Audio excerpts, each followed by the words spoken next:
Konten saya tentang kartu kematian untuk Ferdy Sambo ditonton hingga 3 juta lebih orang.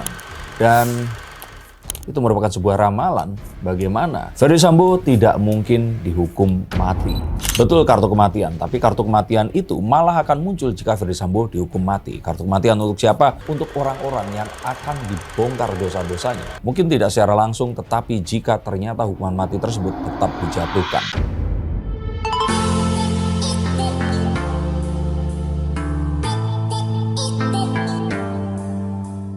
Halo saya Seekers, kembali berjumpa bersama saya Denny Darko. Tidak ada yang namanya misteri, yang ada adalah tanda-tanda yang kita semua coba untuk mengerti. Maka ini menjadi sesuatu yang niscaya. Dan semakin jelas di hari ini, tanggal 8 Agustus 2023. Tepat sekali di 88. Dan kalau fotonya si Ferdy Sambo dan juga istrinya Putri Chandrawati ini mengenakan baju orange, ini dijadikan anekdot dan juga meme tentang bagaimana diskon Shopee 88. Ternyata tidak hanya mendiskon barang belanjaan di Shopee saja, tetapi diskon hukuman. Ferdy Sambo dari hukuman mati menjadi seumur hidup dan Putri Chandrawati dari hukuman 20 tahun menjadi 10 tahun penjara. Dan tidak hanya itu, Ricky Rizal dikurangi 5 tahun dari 13 menuju 8 tahun dan Kuat Ma'ruf ini dikurangi dari 13 tahun menjadi 10 tahun. Diskon besar-besaran 88 2023 ini tak pelak pasti akan menggemparkan publik esok hari. Karena hari ini beritanya seakan-akan senyap. Wartawan pun yang datang itu hanya sedikit. Dan mungkin ini adalah sebuah strategi agar tidak terjadi keributan dan kericuan di masyarakat. Kita akan coba lihat sesuatu yang mungkin saja terjadi tapi tidak terlihat.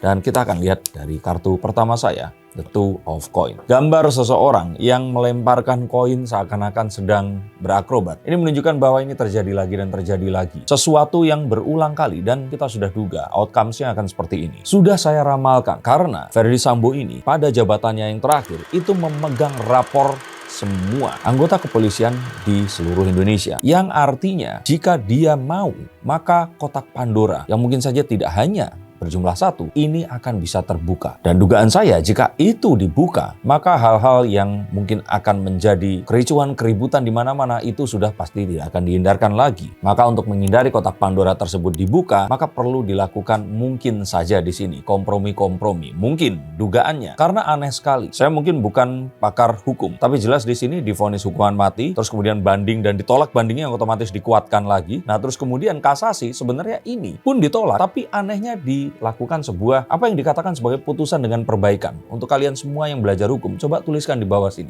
Itu maksudnya apa? Karena yang kita tahu, diskon Shopee ini berlaku dan tidak tanggung-tanggung. Untuk pasangan Ferdy Sambo dan Putri Chandrawati, ini dari hukuman mati kepada seumur hidup, yang ini jelas jauh sekali, dan 20 ke 10 yang cuma setengah dari hukuman yang sebelumnya. Dan yang ditakutkan oleh masyarakat di sini adalah, jika memang ternyata hukumannya bisa dikurangi seperti itu, maka sebenarnya tidak perlu kita heran jika nantinya pada tahun-tahun berikutnya hukuman ini akan diremisi, dikurangi lagi. Mungkin karena perlakuan baik atau mungkin karena hal-hal yang ya memang sewajarnya ada. Maka bisa jadi ini semua akan dipangkas terus. Tapi kita tahu bahwa kartu pertama tadi merupakan sebuah jawaban bahwa ini mungkin saja juga adanya dugaan. Ya, mau bagaimana lagi daripada kotak Pandora terbuka dan malah akan mengakibatkan banyak kerusuhan yang akan timbul. Yang dimaksud kerusuhan bukan kerusuhan massal ya, tapi banyak hal-hal yang tidak akan bisa terkendali. Karena aksi terakhir dari Ferdy Sambo ini melibatkan hingga mungkin 100 anggota kepolisian yang harus diperiksa. Jika ini memang harus dilakukan, maka kita akan tahu bahwa ini adalah bukan satu hal yang mungkin patut dibanggakan.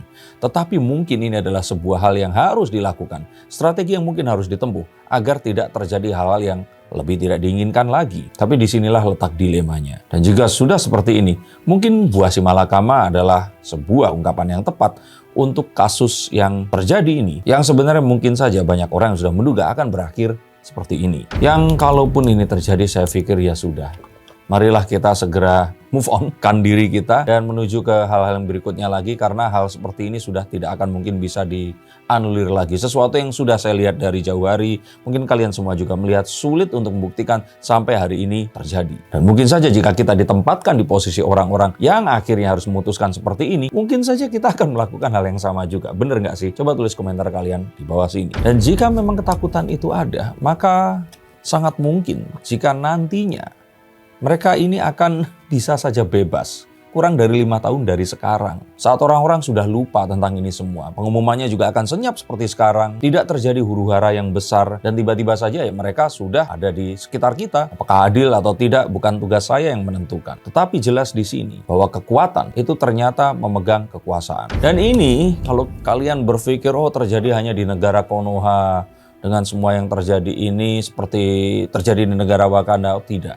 Saya lihat ini terjadi di seluruh dunia, di mana memang terkadang ada hal-hal yang tidak bisa secara saklek ini ditegakkan, di mana hal yang ditegakkan ini bisa saja berpotensi menimbulkan kekacauan pada masyarakat dan kita malah akan dihadapkan pada hal-hal yang lebih destruktif nantinya. Jadi bukannya saya mendukung atas ketidakadilan atau apapun yang terjadi, tetapi memang ini sepertinya adalah satu hal yang tak bisa dihindarkan lagi. Yang harus diwaspadai di sini adalah apa yang terjadi dengan Richard Eliezer.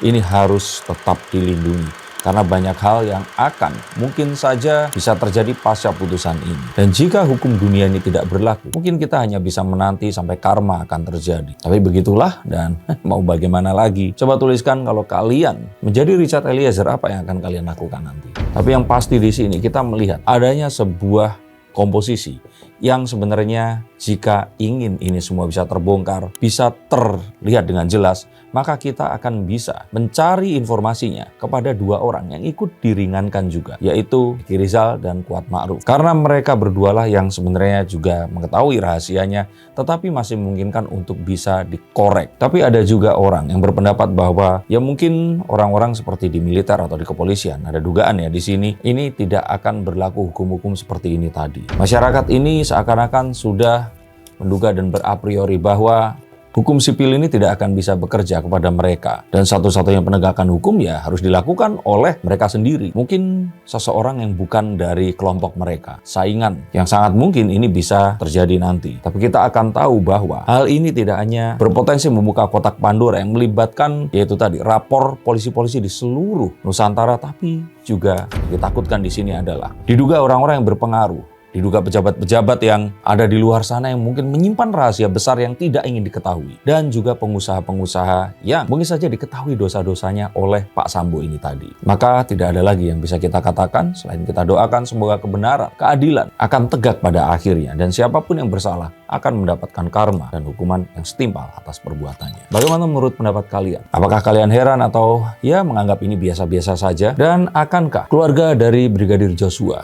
menerima putusan ini dan menganggap ini sebagai sebuah keadilan? Kita akan bahas di konten berikutnya. Sampai saat itu tiba, sampai jumpa dan salam untuk keluarga kalian.